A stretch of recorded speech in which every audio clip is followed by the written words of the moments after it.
یہ واقعہ میرے خود کے ساتھ ہوا تھا جب میرے دوست اور اس کی فیملی سیر کے لیے ہنزا گئے تھے۔ رات کا دوسرا پہر ختم ہونے کو تھا۔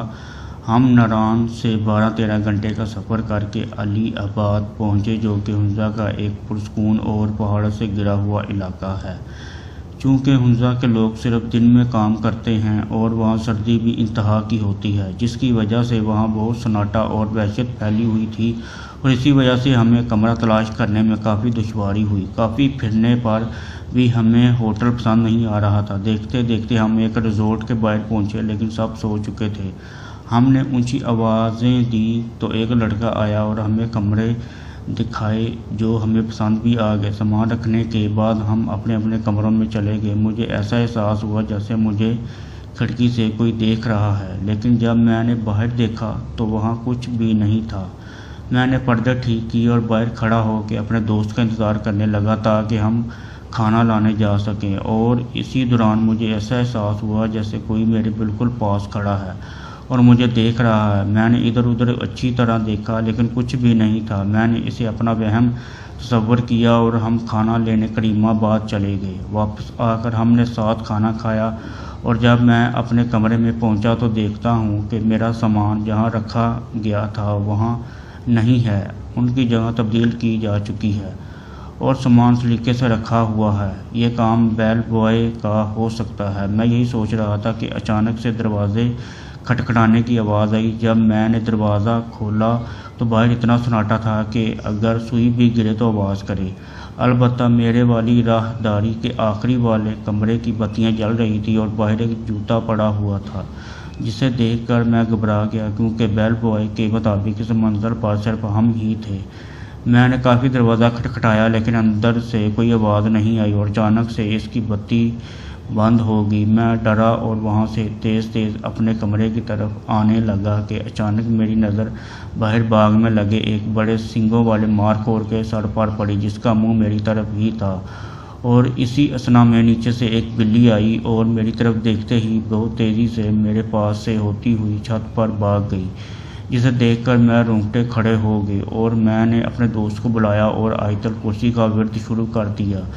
جب میرا دوست آیا تو وہاں کوئی جوتے نہیں تھے۔ اس نے مجھے دلاسا دیا اور بولا، تمہارے کمرے میں لیٹ جاتا ہوں، جو میں نے مناسب نہیں سمجھا اور اسے واپس بھیج دیا اور اپنے کمرے میں آ کر لیٹ گیا۔ میں اسی بارے میں سوچ رہا تھا کہ مجھے ایسا لگا کوئی میرے سر پر ہاتھ پھیر رہا ہے اور مجھے دبا رہا ہے۔ تھکاوٹ ہونے کی وجہ سے مجھے کافی سکون آیا، لیکن ڈر بھی انتہا کا لگا۔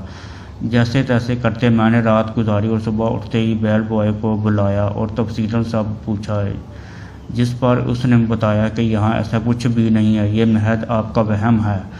ہم یہاں کئی سال سے ہیں، ایسا کوئی واقعہ ہمارے ساتھ یا یہاں آنے والے مہمانوں کے ساتھ کبھی نہیں ہوا۔ وہ ہمارا کمرہ چھوڑ جانے کی وجہ سے ایسا کہہ رہا تھا کیونکہ ان مہینوں میں سیاح بہت کم جاتے ہیں، اور جب میں نے سامان کا پوچھا تو اس نے بولا کہ یہ اسی کا کام ہے۔ تب میں نے اس کو اپنے کمرے میں جانے سے بالکل منع کر دیا، لیکن میں دروازہ کھٹکھٹانے اور بتیاں جلنے بجھنے والا معاملہ کیسے بھول سکتا تھا۔ خیر، ہم نے دن گزارا اور رات کو پھر سے میں اپنے کمرے میں گیا تو میرا سامان پھر سے سلیقے سے رکھا ہوا تھا، جس پر مجھے غصہ بھی آیا اور حیرانی بھی ہوئی کہ میرے منع کرنے کے باوجود بیل بوائے کمرے میں کیوں آیا۔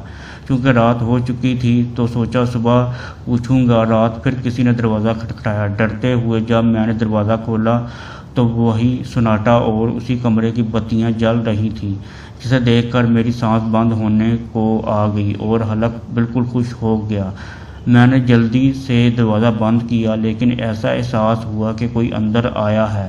میں نے آیت الکرسی اور کل پڑھنے شروع کر دی اور بولا، تم جو بھی ہو چلے جاؤ یہاں سے۔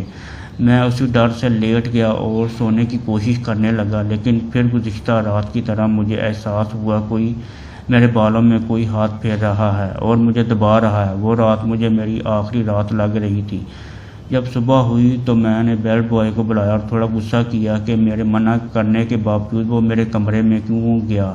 اس نے ٹال مٹول کرنے کی کوشش کی، لیکن میں کافی بضد تھا۔ تب اس نے بتایا کہ یہاں ایک روحانی مخلوق رہتی ہے جو کہ اس کے مطابق کبھی اس زمین کی مالکن ہوا کرتی تھی، لیکن وہ کسی کو پریشان نہیں کرتی اور نیک روح ہے، اور وہ بہت کم عیاں ہوتی ہے، اور سیاہ نہ ہونے کی وجہ سے اسے ہم سے جھوٹ بولنا پڑا تھا۔ پھر ہم نے وہاں سے جانے میں ہی بہتری سمجھی۔